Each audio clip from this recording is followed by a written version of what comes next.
July 21st, 2014.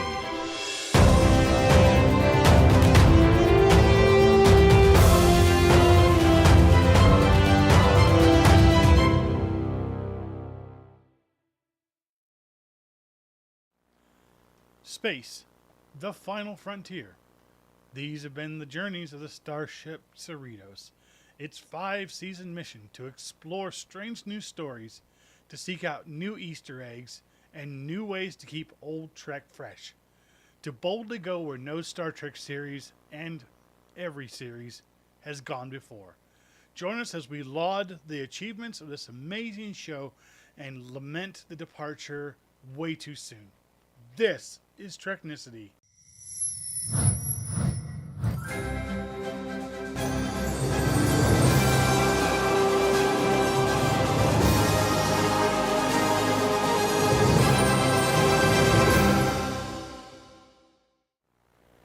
Welcome to Treknicity, a Star Trek podcast where we do the deep dive on all things Star Trek.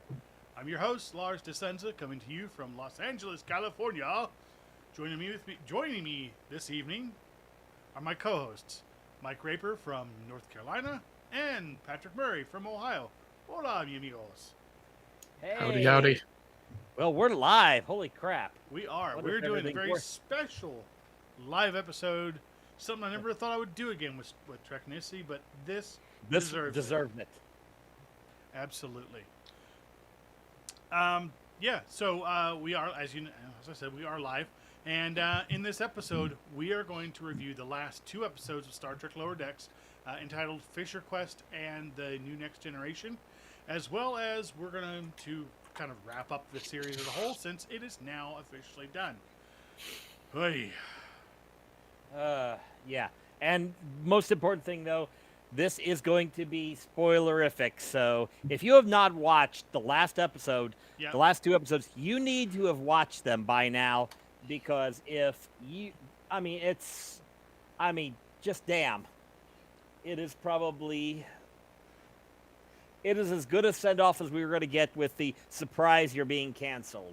Yeah. I don't think they could have done any better than they did. Yeah, besides, if you're watching us and you haven't watched the show, your priorities are really in bad shape. Yeah, I watched half the stuff, post stuff I normally watch, plus Ready Room with Will Wheaton, where he got the cast together to talk about the show, and it was a sad time. I bet. So yeah, so let's start with the first episode. Yeah, absolutely. So this is episode 9 of season 5, entitled Fisher Quest. Okay, so let's go with the Z plot first. We start with the lower deckers in the bar. Rutherford's implants acting up. They joke a little bit. Tendi jokes a little bit about Boimler's transporter clone, William Boimler. And then we cut. And then Boimler wonders what he'd be up to, and we cut to William Boimler, a.k.a. Willie B. I'm going to call him Willie B for the rest of this, just to mess with you guys. No, I like it. We're good. Basically, he's commanding the USS Anaximander, Mm-hmm. which apparently was assigned by some agency he can't talk about, and everything's classified. And they're jumping quantum realities, chasing whoever's opening all these fissures. His crew includes people he's found across the multiverse, including Who's who? T'Pol, Yep. Curzon Dax, Mm-hmm. Garrick, who is a doctor, and his partner, Julian Bashir, a hollow version of him. And then a whole bunch of Harry Kims, who are all ensigns. Which is the funniest part of the whole thing. Yeah. They pick up. Boimler is completely sick of the Ooh, what was that? That was weird for a sec there. Boimler is completely tired of dealing with quantum realities because everything's just a remix of the same old shit. That's pretty much his attitude. They pick up another Harry Kim. This one has 2 pips, so he's like the most famous one. There's a lot of back and forth. We see some interplay with T'Pol and Curzon, who seem to not like each other. Well, at least Curzon doesn't like anybody. Yeah, Curzon doesn't seem like he liked anybody in that episode, which plays in a little bit later. Yeah. Let's see here. They, after some back and forth, and they end up having another ship. A ship comes through another rift, and it's a shuttle, and we beam an engineer aboard, and it's Mariner as an ensign and an engineer. She and Boimler click immediately, and it's pretty awesome. And while they're talking, she figured out how to track the bad guy ship. And I'll do this bad guy ship because that's pretty much what Willie B assumes it is. So they configure and trick the ship to come out. They chase it a couple times, shoot at it a few times. Eventually, they manage to damage it enough that it goes crashing on a planet. They land, try to track them, and they immediately get captured. I couldn't find who the creatures they got captured by. Anybody know that off the top of their head? I don't remember off the top of my head. I don't I was rushing to type at the last second. So They look like kind of giant axolotls. Yeah, they were cute, but these were all pissed off. So they get captured. The Kims get stuck in one cell, but not with the command crew because they're all hairy Kims. And, of course, Lieutenant Kim's all pissed about this. But then they find the crew of the bad guy ship, and basically this is a crew that travels quantum realities, captained by Lily Sloan from Star Trek First Contact. So, yeah. They eventually break out because Garrick shows up to kick some ass because, unsurprisingly, he just decided to become a doctor instead of Taylor after he got out of the Obsidian Order. So, of course, he kicks everybody's ass. I did find it funny that he did mention that, and he goes, in one reality, I was a Taylor. Yeah. Yeah. And I'll get to the filling. But they get back to the ship, which is the USS Beagle, which Lily and Zephram Cochrane built. Mariner's doing her engineering shit. Lily opens Boimler to the possibility that exploring quantum realities is just is about an exploration of ourselves, and we get the wide-eyed Boimler moment, which we hadn't seen from Willie B in a while. So it's really, really awesome. So of course the ship gets stolen, takes off. They run back to Anaximander, chase it. It turns out the Kim stole it, mainly Lieutenant Kim. All the other ones were just bullied by him. He eventually beams them off. They shoot the ship a little bit more, and after some cool engineering from Mariner, they catch up. And Lieutenant Harry Kim flies into the rift and explodes, messing up the goes into the fissure, and the fissure starts exploding, and it's a bad thing. It's going to wipe out everybody. But they figure out the only way to save it is to channel all the bad stuff into one reality. And Willie B sends it to our crew because he trusts them to solve it. Mm-hmm. And that's the end of this episode, except that we cut back to our crew, and Boimler panics. Yeah, we catch a split second of him looking at the alternate reality pad. He kind of does the his eyes get big, and then it goes dark, like it goes black. But you hear him running off camera, screaming. We're all gonna die. Yeah, we're all gonna die, and that's kind of where everything leaves off it for this, which is obviously a two-parter episode, which concludes with the 10th episode. Yep, we'll get back to that though. So, the big thing in this episode was the guest stars. Yeah, this was a who's who of Star Trek characters. Jolene Blaylock is back as T'Pol. Yep. Andrew Robinson was back as Garrick. Yep. Alexander Siddig, Dr. Bashir, Garrett Wang was back as Harry Kim. All the Harry Kims. However many there were. Look, I'm going to correct you because I've been corrected. It's Garrett Wang. Yep. Oh, okay. Yep. We'll get it figured out. Yeah. Even though it's still spelled W-A-N-G, it's Garrett Wang. Anyways, onwards. And finally, why does my brain skip? Probably because we didn't have enough time to plan because we were trying to rush this live. If you're looking for is Alfre Woodard. Alfre Woodard. Yeah. Thank you. Couldn't. My brain blanked on her for just a moment there, but yeah. And I wasn't sure if that was actually her. I looked and saw it. I was really Yeah. surprised they got her back for that. Yeah, that Yeah. was pretty cool. Well, Jolene Blaylock was the bigger score because she was mostly out of acting and didn't come back to Trek for a while. Yeah, there was. Got her back. From what I understand, there had been some beef with Jolene Blaylock and the Star Trek franchise for a number of years following the conclusion of Enterprise. She even stopped going to conventions and stuff, stopped going to fan events and all that. So, yeah, apparently there was some beef between her and the studio for a while, but they've managed to smooth things over just in time to bring her back for the end of Lower Decks. And it was welcome. I will say the only thing that I didn't like about this is the second episode in a row, and it's the second to last episode of the show, and we had another episode where the main crew was where our main lower deckers were just at the beginning and the end to fill in the blanks. Even if we did get a Boimler, Willie B, and a different Mariner. Mm-hmm. True. I mean, I think it's okay. I'm okay with it though in this case because ultimately what we got in the final episode, which was a much heavier main cast representation. So I'm okay with it. I mean, but yeah, I do see your point. Yeah, well, you could tell this was they front loaded this with everything to set it up for the next episode for the main cast to do their thing. Yeah. So yeah, I didn't bother me. Yeah. Now I look for Easter eggs probably when I shouldn't. I did find one kind of interesting thing. The name Anaximander. I was like, that has to have a meaning to it. Sure enough, it is the name of a 6th century BC Greek philosopher who believed that the universe was infinite and that there were it had no end. So that's a pretty good name for the ship that's out exploring the multiverse. Yep. So I was like, I don't know who found that name, but that's pretty obscure, but that was pretty cool.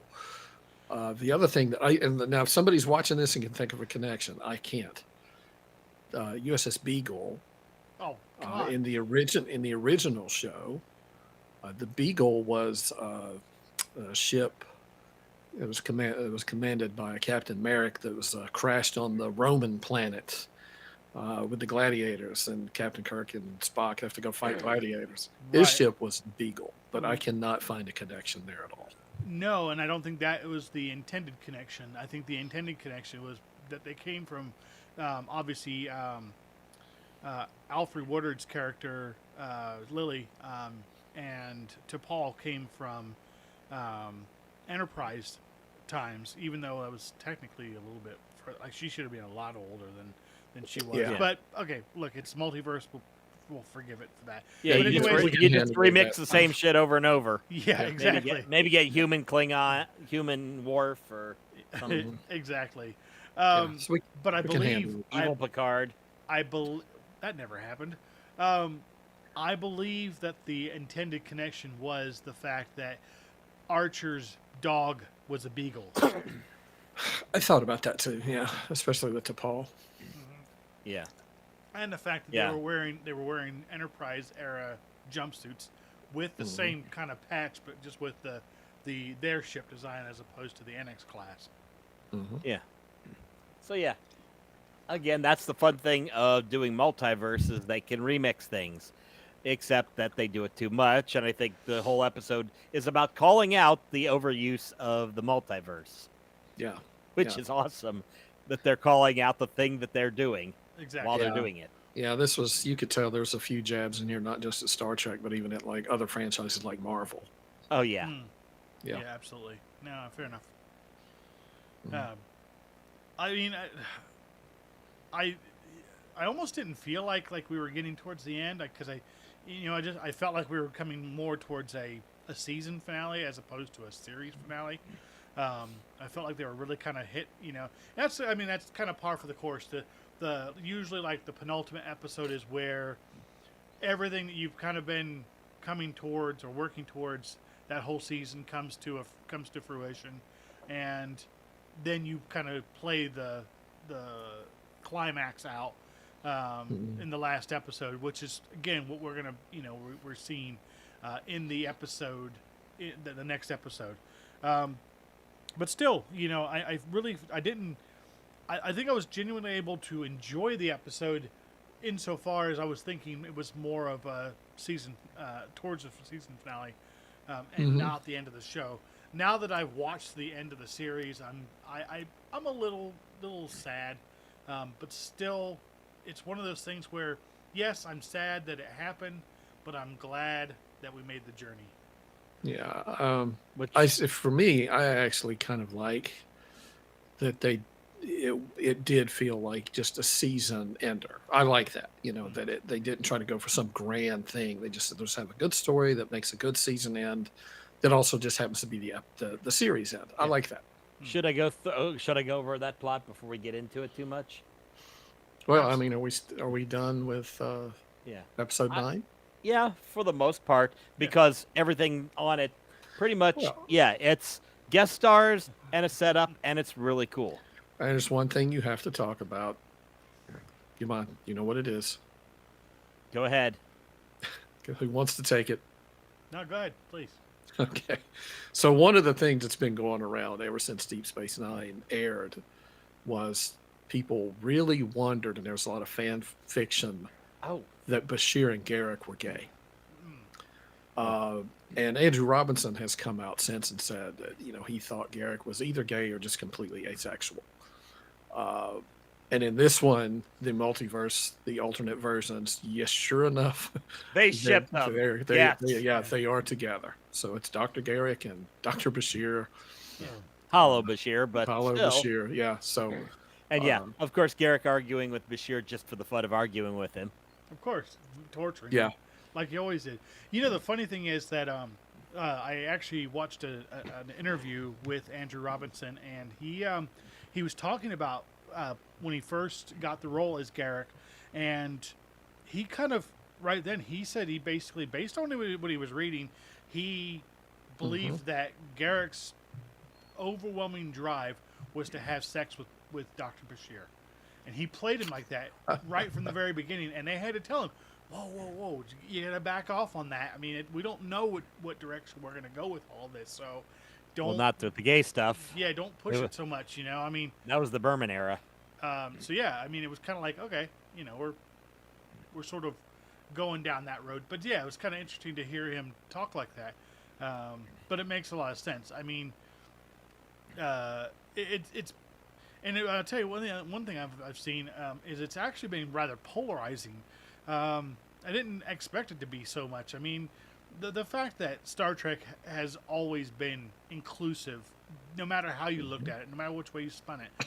To varying degrees in some cases. But... Right. I mean, obviously times were different in the 60s, so you couldn't be as or inclusive. the 80s and 90s.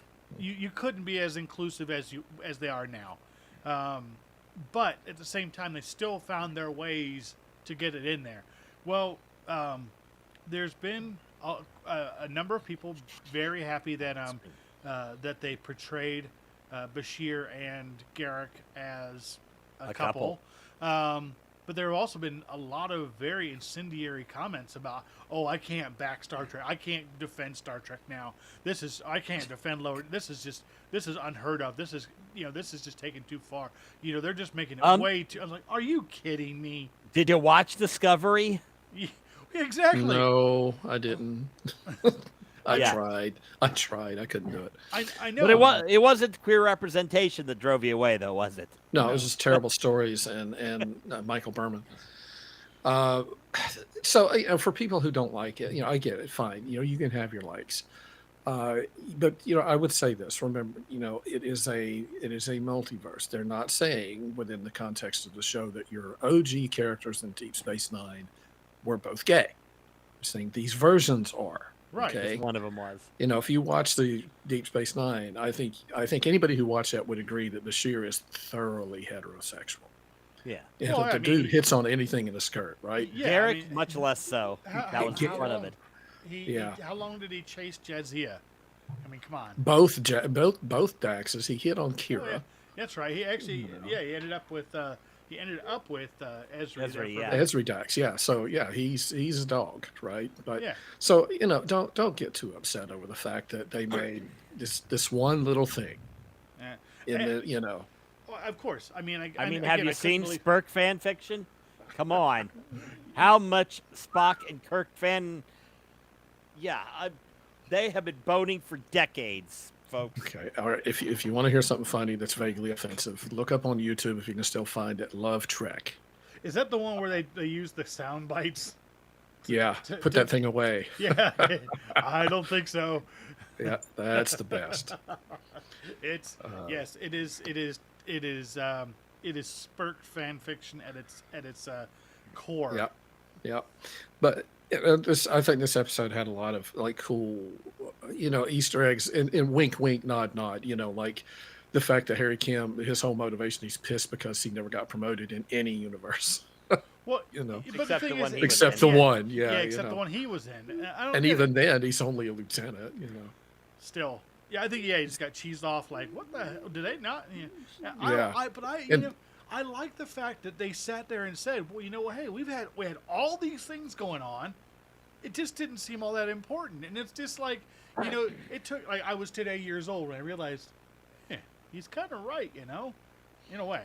Oh yeah, I mean that's been a thing for years. It's kind of like you were with this show for 7 years, and never got promoted, not even one grade. Yeah, It's like, how bad is that? Yeah, exactly. Tom Paris got promoted, demoted, and promoted again. Promoted again, yeah. Re-promote, yeah. Like, He went from prisoner to lieutenant to ensign to lieutenant. Mm-hmm. Harry? not so much. No. Okay, Yeah. so Janeway gave him the big middle finger. Okay, we get it. Yeah. So Uh, it was fun that they it's a little daring to say that the whole motivation for our bad guy that causes all this is he's pissed off that he never gets promoted in any universe. Yeah, So yeah. to be fair, if I were Harry Kim, I'd go a little insane too. No, yeah. So anything else on this one, or are we ready to move on I to think the? we're ready to move Yeah. on to the next There's episode. probably some things we've kind of skipped over, but really at this point we've got a lot more to talk about because the next episode and then the whole series. So Exactly. That's true. So, episode 10, The New Next Generation. There's just one big ass plot on this one. There's no real B plot. There's a lot of little beats that occurred throughout. So we start with a group of Klingon birds of prey commanded by Regla, whose brothers got killed by Ma'ach in a couple episodes prior. They get the fissure, the bad fissure opens up in front of them. They try to flee. One of them gets turned into Discovery Klingons and immediately explodes because it's Discovery Klingons. I thought that Uh-huh. was beautiful. Yeah. And she decides to go and use this as a pretense to have Ma'ach taken out. So we go after the credits. We cut back to the bar where everybody's. Why do I have that? Hold on. Let me fix what I typed because what I typed made no sense. Everybody's working on their own projects in the bar because for some reason they have more responsibility. At some point, Boimler gets the message from Willie B and immediately panics and screams, "We're all gonna die!" and runs out. He and Mariner head up to the bridge and talk to the captain in her ready room and lay out that things are really bad, and she agrees and decides to contact Starfleet. Mm-hmm. Where Starfleet tells them, we've got to do this, get moving, and go do it because the Enterprise is on its way, but it won't make it in time. So I guess they're the only ship in the sector. Plus, the Boimlers have some quantum connection or something. Yeah. I don't know. Either way, it's the Cerritos gets to save the universe this time instead of the Enterprise. Which is So- appropriate for it's their series. They should be the ones to get to exactly. to save the universe. Exactly. Yeah. So they take off. At some point, Mach and Malor get attacked by Regla. They hightail it, make it to the Cerritos, get on board. Regla shows up, demands them. They seem to lose Malor. she starts shooting, and they take off, continuing for the rift. Ultimately, there is a lot of stuff of them getting to the fissure. We'll kind of cover some of the cool beats, but there's a they get hit by the Schrodinger. I can't say the word S waves. Schrodinger. Yeah, Schrodinger waves, and it's basic. They managed to get some shielding, so it protects the people on board, but the ship starts changing, and it goes through various forms. Mm-hmm. At some point, it turns into a Savi, a Galaxy class. We see a Reliant class, and then it even gets class. At some point, it even gets into a Terran Empire version. Yeah, that was kind of. And then Shax gets excited for the weapons, which immediately go offline. Of course. Yeah. And this is it turns into it was a design that you saw on screen from the Wolf 359. I think it's the Freedom class, which is a single nacelle. Yep. Yeah. We we almost get a Tendi explanation, but that doesn't happen. Yeah, but Freeman shuts her down. Like we don't need to nerd out right now. Mm-hmm. But yeah. Meanwhile, they're scrambling around engineering. Rutherford eventually, who's been fighting with his implant the last couple episodes, finally just rips it off to do some insane engineering. Tendi and Ta'ana. Hold on. Talin. Brain didn't want to click. I was looking at Talin. I was saying Ta'ana. Okay, Tendi and Talin are fighting with each other as science officers, but they eventually get back together. We see almost every crewman, every character on the ship gets something to do. Ensign Ali, for example, the one from a few episodes ago, ends up Dragon Ball Z-ing the Klingon ship to take out their shields, at which point they evolve into the Proto-Klingons from the one TNG episode and blow themselves up. That was fun. They continue flying towards the rift. They finally get back to their original Cerritos. They split out in quantum entanglement and manage to join back together. Ultimately, they get to the point where they realize they can't close the rift, but they can't. But Malor gives them the idea that they could dam it. So they manage to create a stable fissure, which is where they save the universe. Mm-hmm. And ultimately, they're going to explore the universe they're going to be able to explore the multiverse from the stable portal.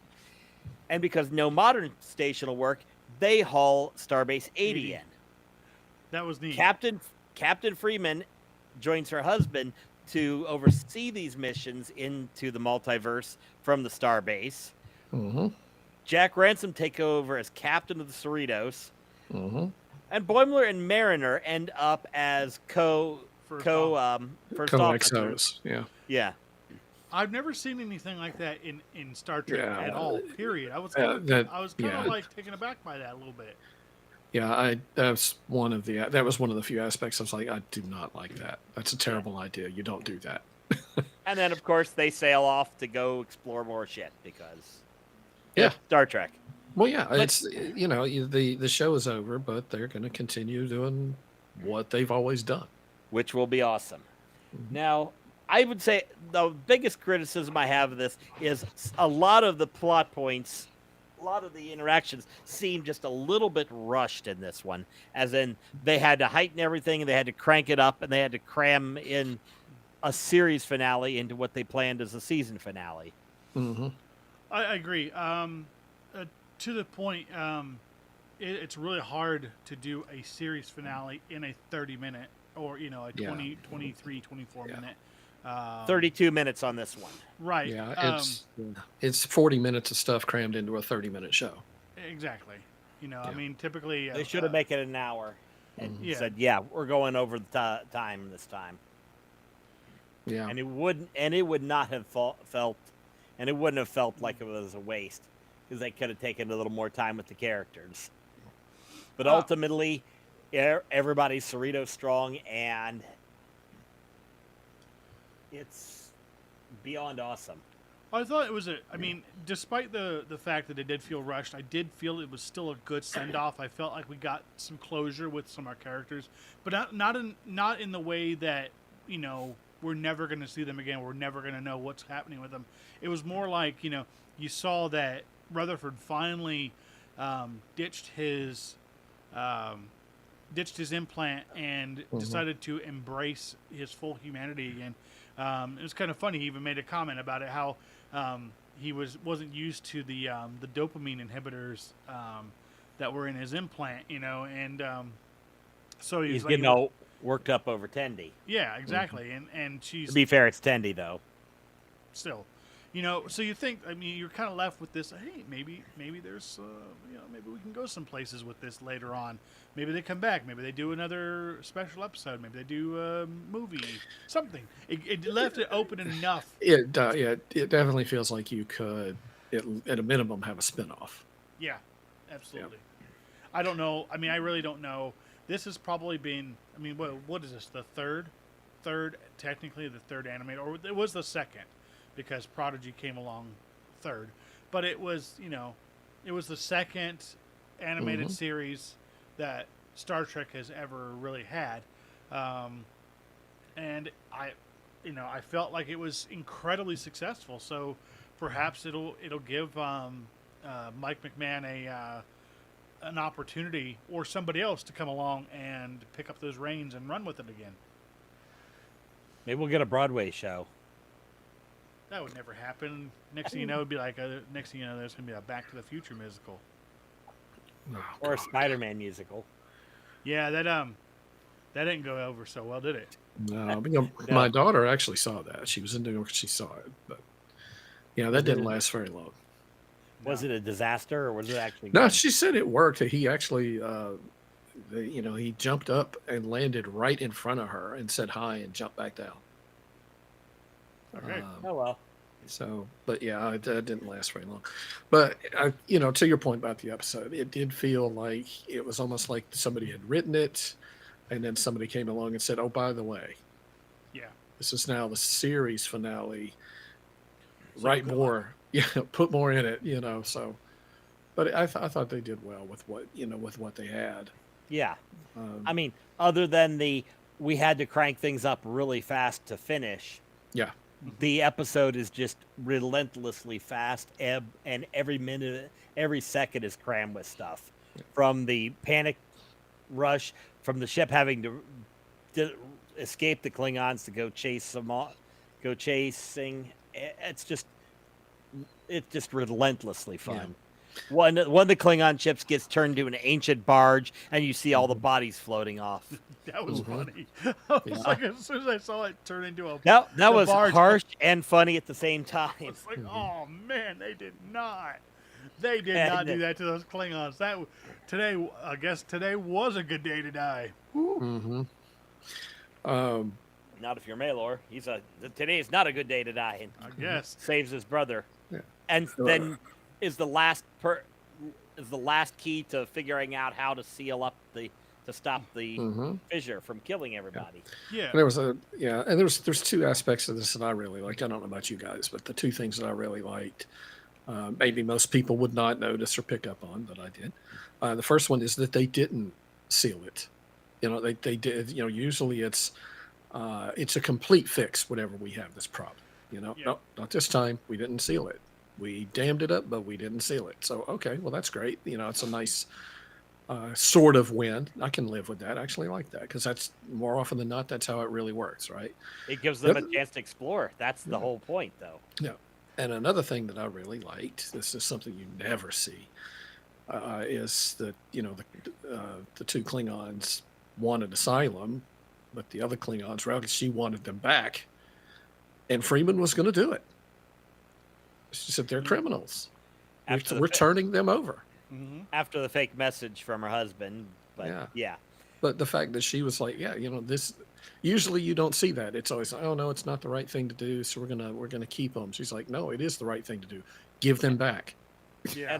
And then Ransom kind of hit him anyway, just to cover. Mm-hmm. Yeah. Because he suspected it was a fake message pretty quickly. Yeah, Ransom has really showed here.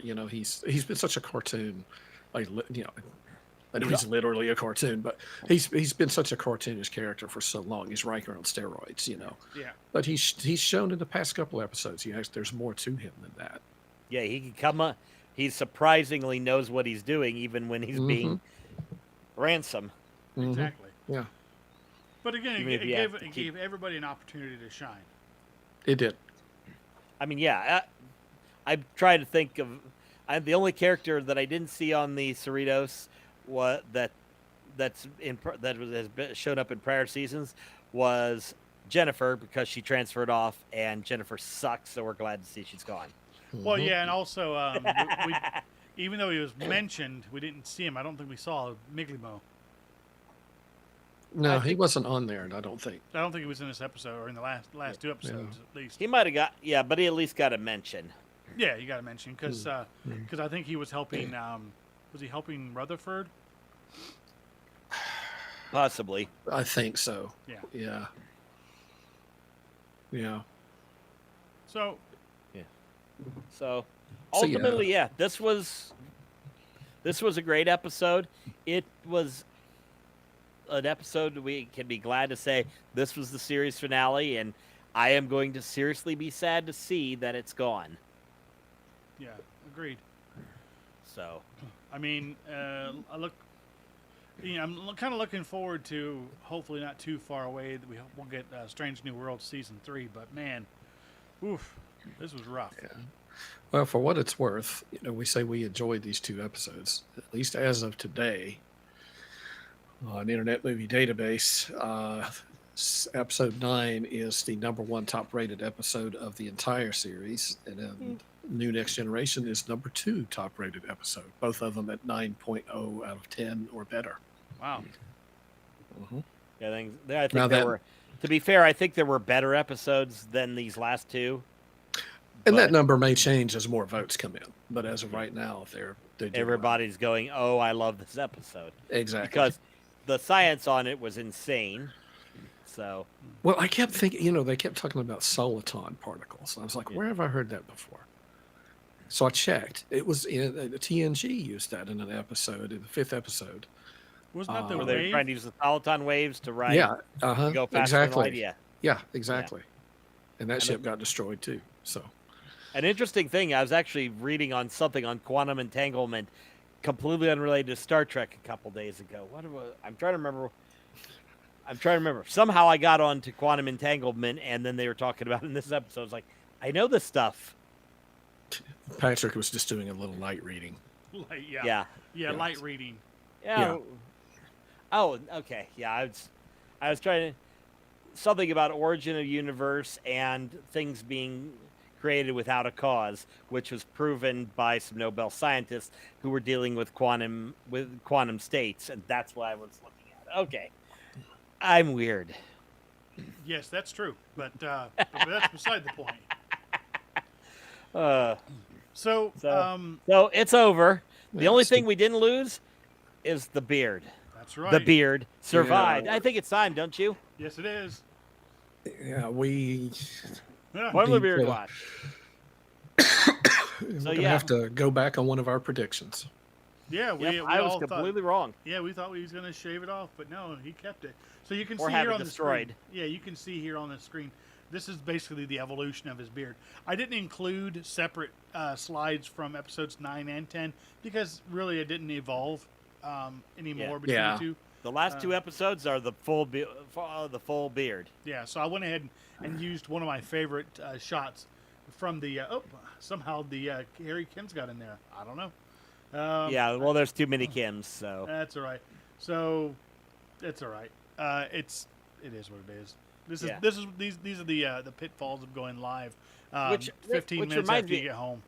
Yeah, which reminds me, a side thing, Boimler's pad, which had the 0.37% bevel difference, also was red. He ended up breaking that in the episode because he was saying that to signify that he supported Mariner more than what was on that pad, and smashed it to prove his loyalty to her. And then, of course, they did a Vulcan salute high five. I thought that was so cool. I was like, oh my god, they did a Vulcan high five.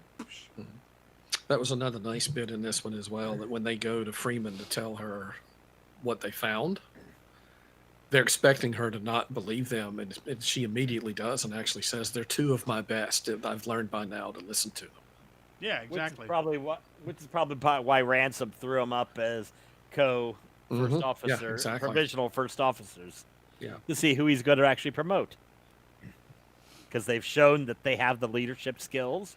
Tendi and Lynn have shown they have the science skills, and Rutherford does enterprise data level engineering, just reconfiguring the Cerritos at full speed, and it is beautiful. Without his implants. Yeah, Yeah, that was pretty cool. because they planted the seeds of his implant not working well with the ship, but then suddenly they cranked it up here, and then he rips it off, and it was awesome. So I don't think there's a lot more we can say. Even Mariner said she hated the beard because it looked really good. So there, I think we're at the point. What do you think? Is there anything else we have to say other than talking about the series as a whole? I think that's where we're at. Yeah, I think we've kind of gone over in ad nauseum the two episodes. Oh, one little thing, and I was the one that caught this one. There was when the end shots where Ta'ana's working in sickbay, a portal opens up and a guy falls out. Do you remember the guy that ascended in the one episode several seasons back? You remember Tendi was trying to help him the ascension guy for the entire episode? Yeah. That's who fell out of the portal. Is that who it was? Yes. Of course. Kind of reminds me of that movie Summer School when the guy who gets the highest grade on the final test at the end of the movie is the guy who went left at the very beginning of the movie to go to the bathroom and didn't come back until the end of the movie. Who knew? Yeah. I've kind of tried to put some perspective on this entire series. We've talked about a lot about how apparently this thing didn't want to pick up the other. You know what? Here, let's do this. Let's go back. To this Get slide. rid of the Boimler Beard watch. I think it'll fix. I think if I do that, it'll probably fix itself now. I just wanted to show the actual the final progression. But we talk about the things we like about various Star Trek series and things we don't like. And the biggest criticism that I always felt about a show like Discovery was that I felt like they were kind of just ramming characters down our throat, saying you have to love them, you have to love them, you have to love them. Like they're Star Trek characters. You have to love Michael them. Burnham. Yeah. Like Michael Burnham. Also Michael Burnham, and Savior of the Galaxy. And it's like, come on, seriously. I'm just gonna go back to our main show.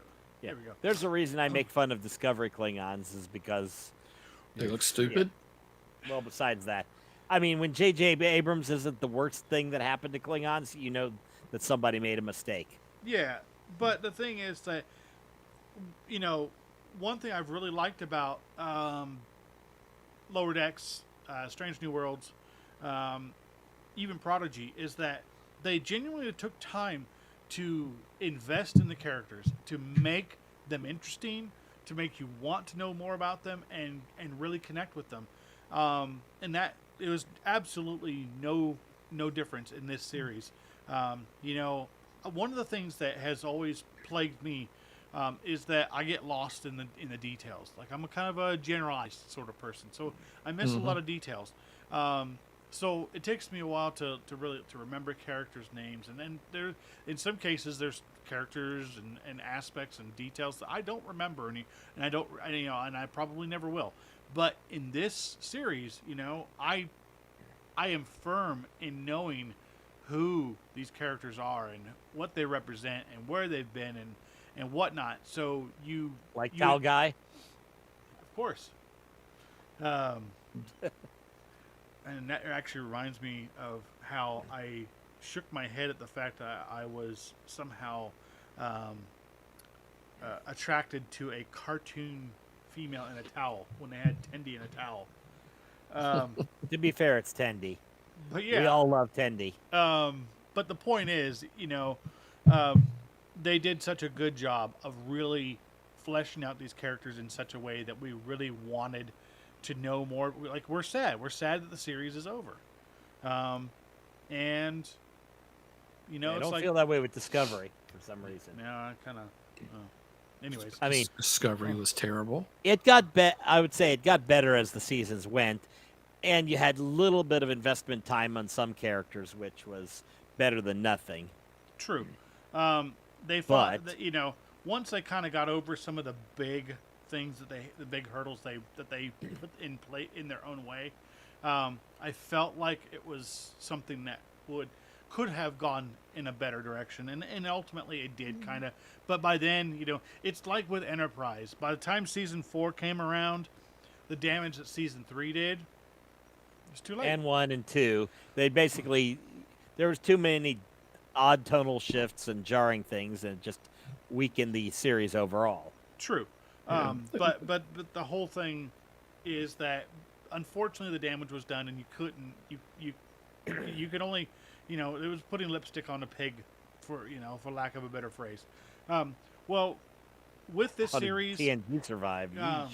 with this series as a whole, again we got the love letter to Star Trek. We got all these wonderful callbacks to things that we've only seen maybe once in the franchise's 50+ year history, and they treat it. I guess it's always been there. There's it's nothing special. It is just what it is, and you just like, yeah, this is awesome.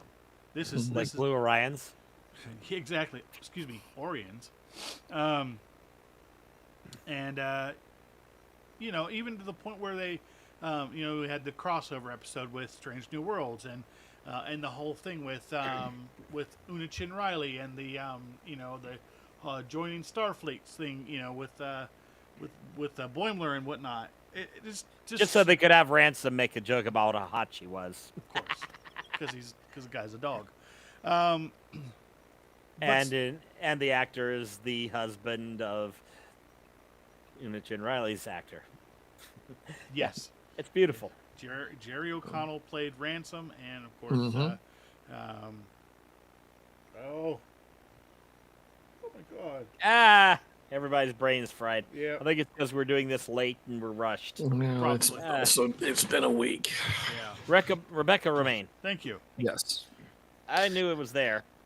I said that. Just a fun little note. I always remember this. This was from when Family Guy did the Stephen King episode, and they did the whole thing with the Stand By Me, and Richard Dreyfuss did the voiceover for that episode as well. And and he was talking about how Jerry O'Connell, the fat kid, quote unquote, went on to marry Rebecca Romaine. He's like, he's married. I'm like, so, I mean, I've never made a secret that this was not my favorite. And I think all of your eggs in one basket. You don't make one character the center of everything. They didn't do that with this show. Like Michael Byrne, the savior of the universe. Exactly. They didn't do that. Now it is, Mariner and Boimler are the mains, but the other characters had their moments too. So that was, they balanced that well. And the other thing they did was they took really good advantage of the fact that it's animated. Where else would you ever get a doctor that looks like a cat? Oh, exactly. And make it work. You could not, even with CG, it would be difficult to pull off. And here it works just fine. So they took full advantage of it being animated, but without going overboard and making it silly. I think they leveraged it very well. Except when they did make it silly for the fun of it. Right. But, there wasn't anything like really silly to the point that it was almost like stupid, like the episode a few episodes ago with the spheres and cubes. That was great. That was a great use of animation. It was ridiculous in some ways, but you could deliver a reasonable plot out of it. and tell us a good story. Yeah. So, well, they weren't alien of the week with a different forehead attachment. Oh, I although they I think we're having some connection issues, so we'll see if they come back. And there's one gone, and there's two gone, and they're back. That's one of the wonderful things about going live is that sometimes we're relying on internet technology, and sometimes the systems just go down. And now we have no sound from Patrick. Let me just double check to see if there's if it's being caused by. Oh, that's why. Okay, so you broke it. no, I think I think the platform that gives me your feeds had a couple of glitches. So when it came back, Okay. it didn't have a sound. So it's okay. We're good. We're good now. If you're watching us right now and you're wondering if we're always this professional, yes. Yeah, every time. Okay, so my whole thought on the series. This was probably up there near my favorite series, if not favorite at the moment. Maybe, right? It's between this and Strange New Worlds because you have good character development, you have really good storytelling. One of the weaknesses of the original series was that it was a hammy 60s show. TNG had season 1 and all of the Berman era series had the problem of they had to fill 26 episodes each season, and there was a lot of filler and a lot of junk and a lot of things that technology limited them on. Mm-hmm. No, true. Well, So Yeah. So the Kurtzman era, the big advantage there is they can do a lot of stuff, whether that tends to be let's make everything a world-ending event like Discovery did, which was the problem because it always required Michael Burnham Savior of the Galaxy. Versus, whereas I swear I'm getting that on a T-shirt just for you. Yeah. Whereas Strange New Worlds, they know there's two things that they have to do. They have to fit into existing Trek without stepping on anybody or anything's toes. Yeah. And forge their own way. So they got plenty of character development. They were able to take at least 2 episodes of their last season and say, let's just do something different. One being the musical episode, and the other being the crossover with Lower Decks, which was just crazy. Yeah. But that might actually be my favorite episode of the series, just because of the energy that it brought. Mainly because of Boimler and Mariner, and what Tawny and Jack bring in their characters when they're in live action. Yeah. Like, for example, Jack deciding to have Boimler go do Raker when he hops onto the saddle, as Jonathan Frakes is directing. of course. I'm Yeah. sure you get a kick out of that. Yeah. But the core cast, the secondary cast, and the bit characters, every one of those got some degree of development. The whole Jennifer thing, I'll just take the Jennifer thing. Jennifer sucks. But they paid that off this season by having her pretend to be Mariner's girlfriend again, just so Mariner has to break up with her. And they do, and they grow both the characters grow as a result. Jennifer still sucks. But yeah, they have even little characters like character development bits like that. That was a complete surprise that they would do this. Mm-hmm. But they had Beta and Delta shift during the cubes and spheres episode. They had them work together and kind of fix some things. And literally, this last episode was literally everybody working together and just clicking in a way that. You remember the last song, the showstopper at the end of the musical episode of Strange New Worlds? Uh-huh. That's what we got in the series finale, was them working together, and yeah, it was that, except without boy band Klingons. But yeah, the other thing I could say about this series, this is the only Star Trek series I could get my daughter to watch. Wow. And I mean, well, the thing that hooked her was I showed her the opening where Mariner's in the briefing and she keeps yawning. Hmm. That hooked my daughter, and she's watched Lower Decks and 3 episodes of Strange New Worlds with me. The musical episode and the crossover episode, and I tried to have her watch the first episode, and that didn't hook her. But she watched the 2 episodes because obviously musical episodes she's going to watch because musicals, and the crossover because it's the Lower Decks characters and their energy and being able to piss take and give a love letter to all of Star Trek, especially the Berman era, where most of us grew up and really got our Trek chops locked into that. Because for all the original series gave us a blueprint, but all the series of the 80s and 90s where really Star Trek took shape. Yeah. Yeah, absolutely. For me, like Mike was saying, I think that they leveraged the animation side of things exceptionally well because it allowed us to have actors back in roles, in some cases nearly 20 years or more. I mean, Alfred Woodward more than was, that. well, it was. You could hear it in their voices, though. True, but still, I mean, it's much in the way that we have Janeway back in Prodigy. I mean, I think it's just a really good way to leverage the platform. Plus, also, you made a good point. We've only seen Acacian on screen 3 times. There was Emrys from the original animated series. Series, but that's animated series, so right. We had Acacian in the Federation Council chambers in Star Trek 4, and then that was a puppet. It was just a person in puppet head. It's just a head. Yeah.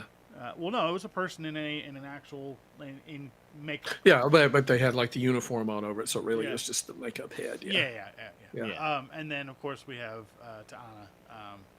So, given the fact that they really leveraged the platform, I really feel like they did a wonderful job, and or Meglimo for that matter. Still, yeah, I mean, exactly. I mean, it allowed them so much more freedom when it came to creature of the week, so to speak. Even the awesome and horrifying Cranch from the one episode, the one that hunted Boimler and is literally named for the combination of ketchup and ranch dressing. Oh God! And let's not forget Moopsie, and Badgie. Yep. I mean, come on, these are wonderful. I'm sad to see it go, but thankfully it's not gone forever, and we can always go back and watch it again. Yeah. Yeah, it's actually a reason to have Paramount Minus. I knew that was I had somewhere. I had to take the shot at him. Yeah. And no, I mean, no wonder. Yeah, it's like there's Star Trek and all the stuff that I don't care about. Occasionally watch something else. But there's a few things. I gotta admit, I do rather enjoy Tulsa King. Yeah, well, as long as you're not gonna go on about Yellowstone, I'm okay. I've never watched that. Oh, thank goodness. I've never watched it. Oh my goodness. Or Longmire, either one. I have never watched them. No, same here. Those aren't Star Trek series, so I don't care. Of course. I mean, I'll watch other things. I just haven't seen those. But yeah, that's what Babylon 5's for. Of course. Farscape. Do you guys have that's any a little weird more, even for me. Do you guys have any more about the series as a whole?